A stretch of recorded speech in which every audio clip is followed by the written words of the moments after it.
जी। मेरा मैं एक आत्मा हूँ, मेरे शरीर का नाम मधु भारद्वाज है। हाँ। जैसा कि भाई साहब ने कहा कि पहले तो हमारा जो खान-पान था, तो जैसा लोगों का होता है वैसे ही है। तो हम लोग लहसुन, प्याज़ ये सब कुछ बाहर का नहीं खाते थे, परंतु फिर भी चिकनाई-विकनाई तो खाने में आती ही थी। परंतु जब से हम गुप्ता जी का जो हमने कैंप अटेंड करा और उन्होंने हमको जैसे बताया, तो क्योंकि हम तो डरे हुए ही थे पहले, जी। तो हम डरे हुए तो थे कि भई कुछ हो नहीं जाए। हाँ। तो हमने कहा नहीं, हमको जैसा बता रहे हैं, हम वैसा ही करेंगे। तो हमने यहाँ से जाने के बाद में, क्योंकि हमको 1 हफ्ते की ट्रेनिंग मिलती है यहाँ पे कि आपको कैसे खाना है, खाना खिला करके हर तरह से हमारे को अच्छी तरह से यहाँ पे ट्रेनिंग दी जाती है। फिर हम अपने घर गए, हालाँकि थोड़ा शुरू-शुरू में तो हमें परेशानी सी आई कि इस भोजन को कैसे खाएँगे, क्या से क्या करेंगे।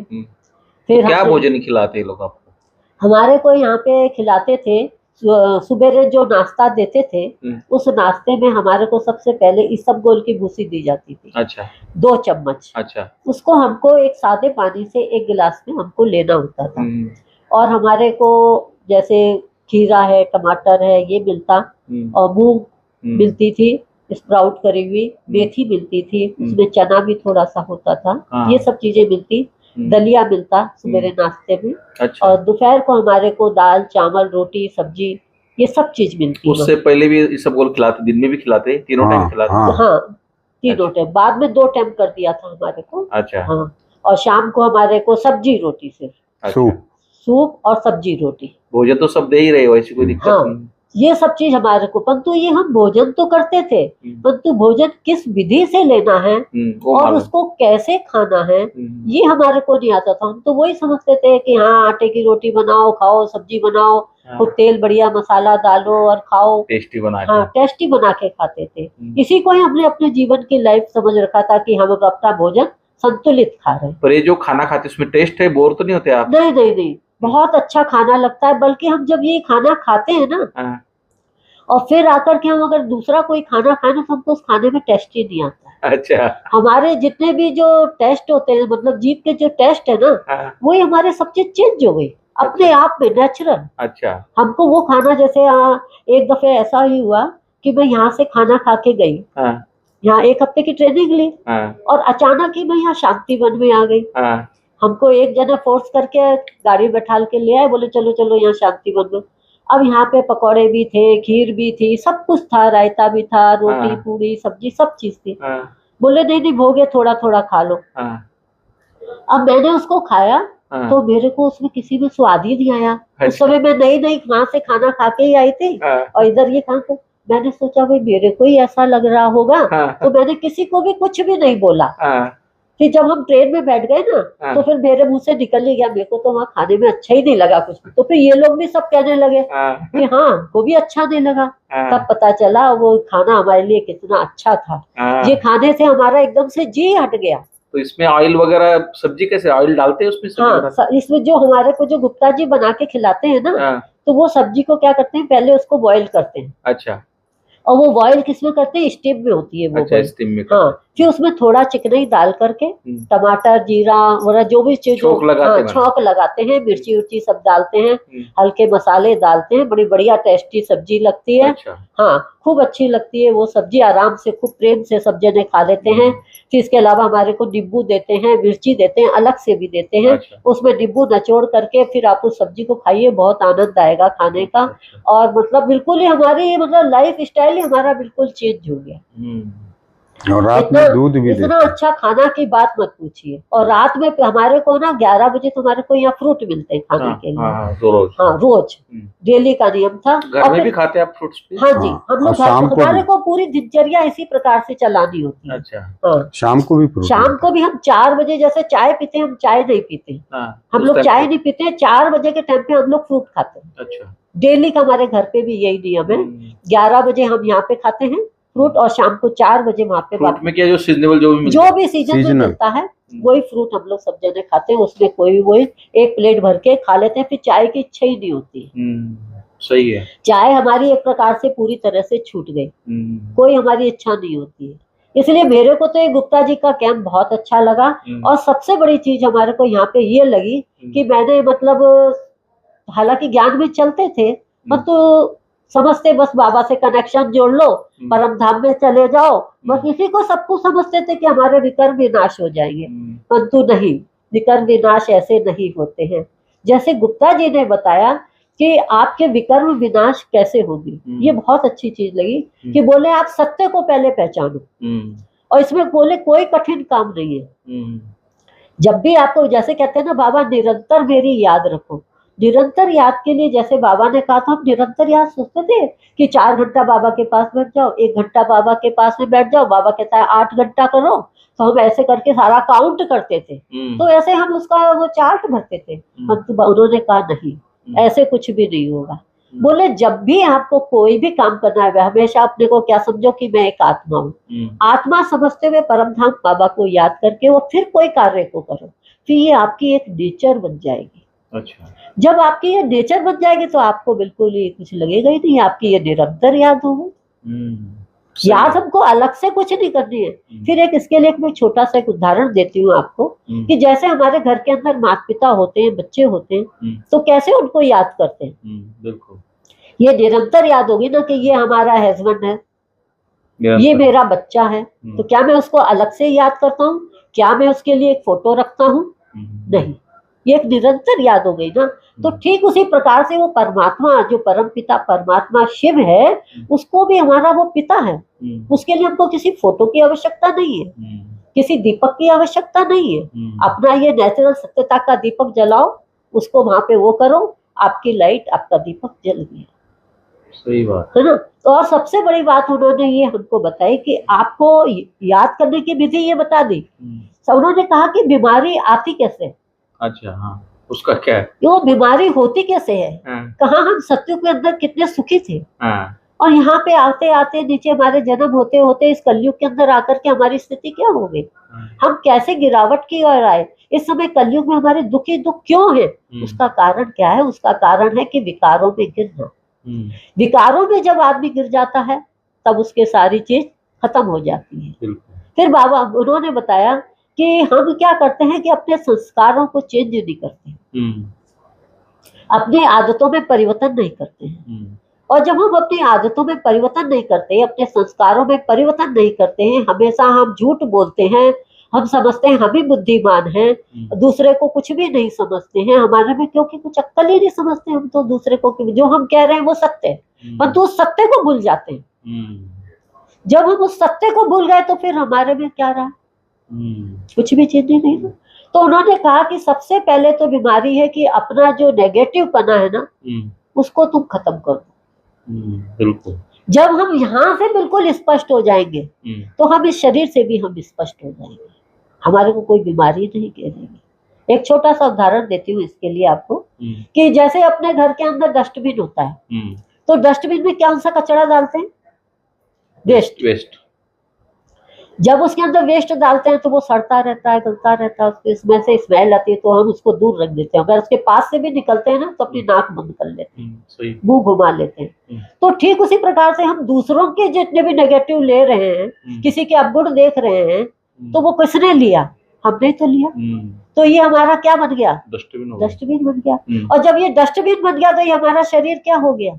अनेकों बीमारियों का घर हो गया। और जब ये अनेकों बीमारियों का घर हो गया तो उस घर के लिए हमें किसके पास दौड़ना पड़ेगा?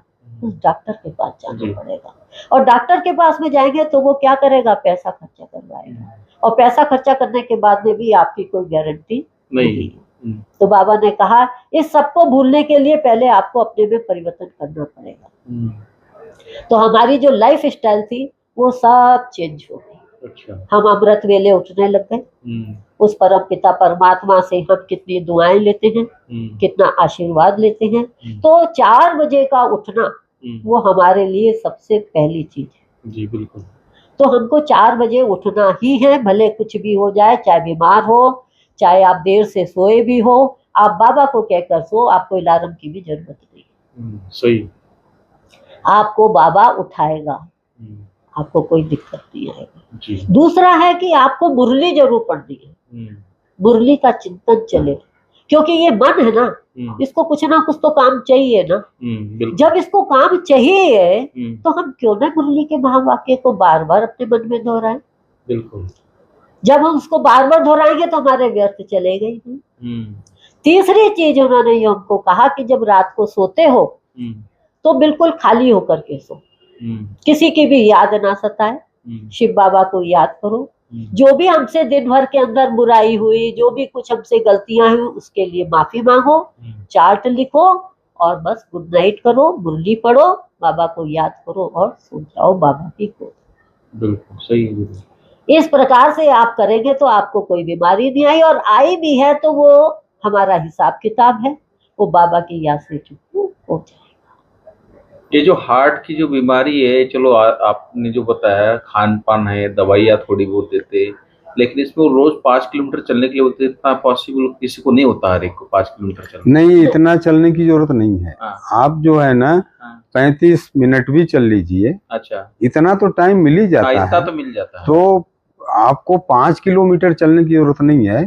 35 मिनट आप जो यहाँ रहते हैं मधुबन में, वो तो अपने इस हॉल का ही चक्कर लगा ले में, 2 चक्कर लगा ले में ना बहुत है ना। और थोड़ा ब्रेस्ट वॉकिंग कर ले, ऐसे लगे कि जैसे पसीना आने वाला है तो बस बंद कर दे। मुझे आप लोगों से अभी बात क्लियर हो गई। गुप्ता जी का जो कैड प्रोग्राम है ये हमारे डायमंड हाउस में शुरू हुआ था 98 से, तो काफी साल यहाँ चला। मैं ये देखता था इनका सारा लाइफस्टाइल, दिनचर्या सारी, और कई बड़े बड़े लोग भी आते, तो काफी लोग ठीक होते जाते थे और उनके अनुभव भी हम सुनते थे।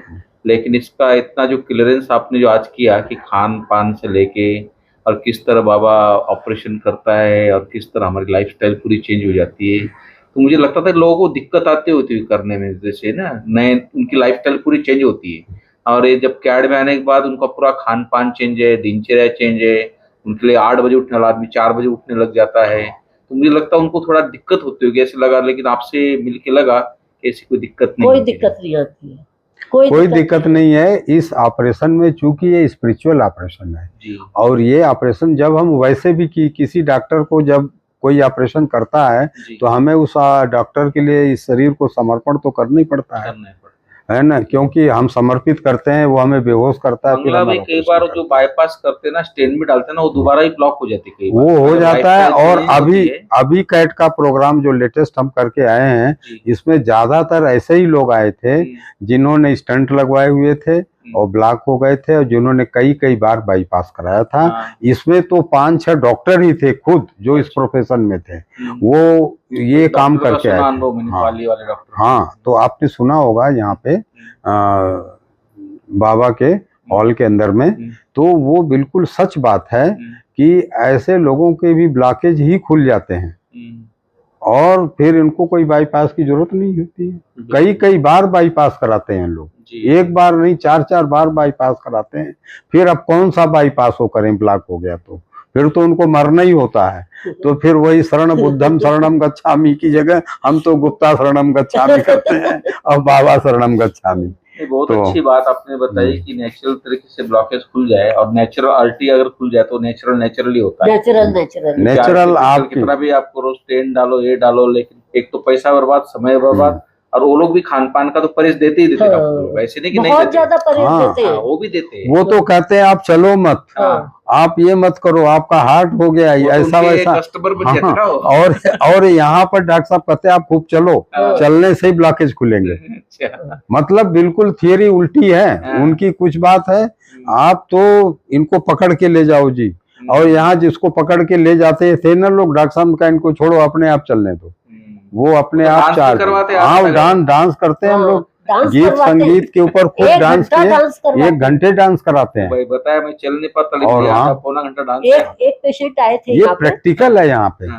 उनका 1 महीने से उनका पेट साफ ही नहीं हुआ, 1 महीने से। अब वो कह रहे थे कि ना तो मैं जीने में हूँ ना मैं मरने में। ऐसी हालत में उनके घर वाले उनको यहाँ लेकर के आए, शायद यहाँ ठीक हो जाए। तो गुप्ता जी स्टेज के ऊपर बैठे हुए थे, तो वो उन्होंने कहा कि भाई देखो इनका 1 महीने से पेट साफ नहीं हो रहा है, और यहाँ आए तो ऐसी हालत में आए कि इनको पकड़ करके 2 जने चला रहे थे, दोनों तरफ से पकड़ के। 2 दिन हुए, तो फिर तीसरा दिन आया तो गुप्ता जी ने कहा नहीं ठीक हो जाओगे, आप ठीक हो जाओगे। क्योंकि गुप्ता जी का इस प्रकार से कहना ही बहुत बड़ा दुआओं का हाथ होता है। और ये इसका हाल ये हुआ कि चौथे दिन से तो उनका पेट साफ हो गया। अच्छा। और उनके जो घर वाले थे वो यूं कह रहे थे कि ये तो है ना दाल का पानी पीते, वो भी जरा सा। खाना तो 1 महीने से खाया ही नहीं है उन्होंने। और फिर धीरे धीरे ये यहाँ पे पूरा खाना खाने लग गए। अच्छा। पूरा अच्छा। खाना खाने लग गए और बिना हाथ पकड़े वो अपने आप सुबह मॉर्निंग वॉक पे जाते थे। अच्छा, 4 दिन में इतना फर्क आ गया। 1 हफ्ते में तो वो कोई जरूरत ही नहीं पड़ी उनके घर वालों को तो। अच्छा, तो खुश होके गए। बहुत खुश होकर के गए। ये तो ये सारी कमाल मेरे बाबा की है। गुप्ता जी तो पहले हार्ट पे करते थे, लेकिन आजकल शुगर पे भी करने लगे हैं। सब पे करते हैं। कहते कोई भी बीमारी है, कोई भी बीमारी हो सब पे करते हैं। कहते बाबा लाइफस्टाइल यही होती है उनकी, खाने पीने सबकी लाइफ स्टाइल यही। मेरे घुटने थे, मैं नहीं चल पाती थी। तो मेरे को बताया कि ना भाई आपको ये वाली एक्सरसाइज करनी होगी। हाँ, ये वाली एक्सरसाइज करिए और आपकी ग्रीस वापस आ जाएगी। और आपको 100 बार करने का। हाँ, 100 बार पूरे दिन भर में 100 बार 100 बार। अच्छा। एक बारी में 10-20 बारी एक बारी में काम कर लो। पैर को इतना डिग्री उठाना है। हाँ, पूरा यूं सीधा स्ट्रेच करना है, ऐसे स्ट्रेच करना है, ऐसे करना। अच्छा, कभी ऐसे करो, बहुत बढ़िया, इजी है। देखो कहीं बैठ कहीं पे भी कर लो। आदत है, आदमी कुर्सी पर जहाँ पे भी आप फ्री बैठे हो वहाँ कर सकते हो। बिल्कुल। और वो मतलब समझिए अब देखो मैं चलने लग गई। बिल्कुल, बहुत अच्छी बात।